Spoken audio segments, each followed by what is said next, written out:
World health organisation की report के अनुसार वर्ल्ड वाइड डिप्रेशन रेट 28.5 है। इसका मतलब वर्ल्ड में 10 में से हर 3 पर्सन को कभी ना कभी डिप्रेशन का सामना करना पड़ा है। सोशल मीडिया की वजह से लोगों की थिंकिंग में मेजर चेंजेस देखे गए हैं। इनमें अजीब सी वीडियो बनाना और कूल बनने के लिए खुद को एथिस्ट कहना शामिल है। The world is depend on Gen Z but they don't care about that.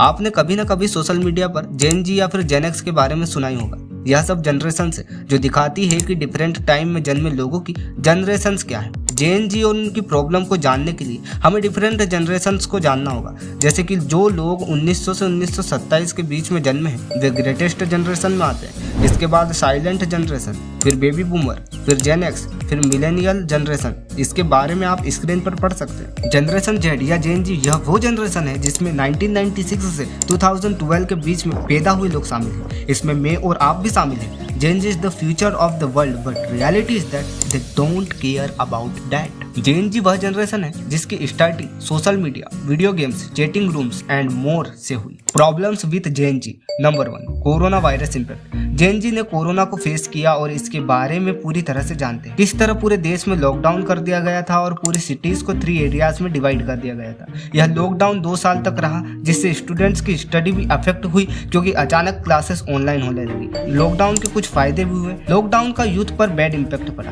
यह जेन जी के लिए एक बड़ी प्रॉब्लम की तरह सामने आया। लोगों का डिजिटली अवेयर होना अच्छी बात है, बट ऐसा बहुत कम देखा गया कि कोरोना टाइम में इंटरनेट का सही यूज किया गया। ऑनलाइन गेम ने खूब पैसा छापा। उस समय ऑनलाइन क्रिएटर्स का भी प्रोडक्शन बढ़ गया और बड़ी बड़ी कंपनी ने भी अपना काम डिजिटली चलाया। लेकिन मोस्टली जेन जी ने अपना time social media, games and pornography में वेस्ट किया। यह उनके लेजीनेस का कारण बनता है क्योंकि उन्हें फिर किसी और चीज में इंटरेस्ट ही नहीं आता। वे अपना टाइम प्रोडक्टिविटी से हटाकर गलत चीजों में स्पेंड करने लगते हैं। लंदन की एक रिपोर्ट के अनुसार वर्ल्ड में 1/3 पीपल बर्नआउट सिंड्रोम का शिकार है। मतलब कि कंपैरिजन बढ़ने से लोग ज्यादा काम करने लगते हैं जिसके चलते वे अधिक थक जाते हैं। अमेरिका की रिपोर्ट बताती है कि सोशल मीडिया से फ्रस्ट्रेटेड होकर यूथ ऑफ अमेरिका बुक्स से जुड़ गए। 80% बुक्स बायर वहां यूथ है। हम अपना टाइम बुक्स को दे सकते हैं, अपने इंटरेस्ट पर काम करके एक हेल्दी लाइफ जी सकते हैं। Number 2, financial thinking. एक रिपोर्ट के अनुसार 70% पीपल को फाइनेंशियल नॉलेज होती ही नहीं है। इससे बहुत सी प्रॉब्लम क्रिएट होती है। मिडिल क्लास लोगों को SIP, mutual fund, stock market जैसी चीजें समझ में ही नहीं आती। हम सब जानते हैं कि टाइम के साथ साथ महंगाई भी बढ़ती जा रही है। इस दौर में अगर हमें सिक्योर होना है तो सेविंग्स करनी पड़ेगी, लेकिन सिर्फ सेविंग ही काफी नहीं होती क्योंकि टाइम के साथ साथ मनी का रियल प्राइस भी तो कम होता है। आज जेन जी को फाइनेंशियल IQ डेवलप करने की जरूरत है क्योंकि कोई भी काम करने के बाद मनी आती है। आज दिखावा बहुत ज्यादा बढ़ गया है। आज जेन जी शो ऑफ करने के चक्कर में बहुत ज्यादा ट्रबल क्रिएट कर रहे हैं। वह लोन एंड EMI में जीवन सिक्योर करना चाहते हैं, लेकिन क्या यह सही रास्ता है? जेन जी किसी भी बड़ी पर्सनालिटी को देखकर कॉपी करना चाहते हैं, लेकिन वह उस लायक नहीं बनना चाहते। इस तरह से वह दिखावे के जीवन को जीना चाहते हैं और लाइफ टाइम कुछ भी नहीं कर सकेंगे। जेन जी में पेशेंस की भी कमी देखी गई है। इस कमी का फायदा बहुत सी कंपनियां उठा रही है। हमें आज ही खुद को बेटर बनाने में जुट जाना चाहिए। Number 3, mental challenges. वीडियो की स्टार्टिंग में WHO की डिप्रेशन रेट रिपोर्ट बताई थी। डिप्रेशन, एंजाइटी एंड स्ट्रेस जेन जी की नॉर्मल प्रॉब्लम्स बनती जा रही है। इसका मेन कॉज ऑनलाइन वर्ल्ड में खो जाना है, जिससे रियल लाइफ में वह मजा ही नहीं आता जो इंटरनेट पर आता है। इस वजह से ह्यूमन सेड हो जाता है। स्ट्रेस का एक रीजन टॉक्सिक पीपल भी हो सकते हैं। इनमें relatives, parents and lover included है। पेरेंट्स अपने वक्त में इतने ज्यादा बिजी हो जाते हैं कि उनके पास अपने बच्चों को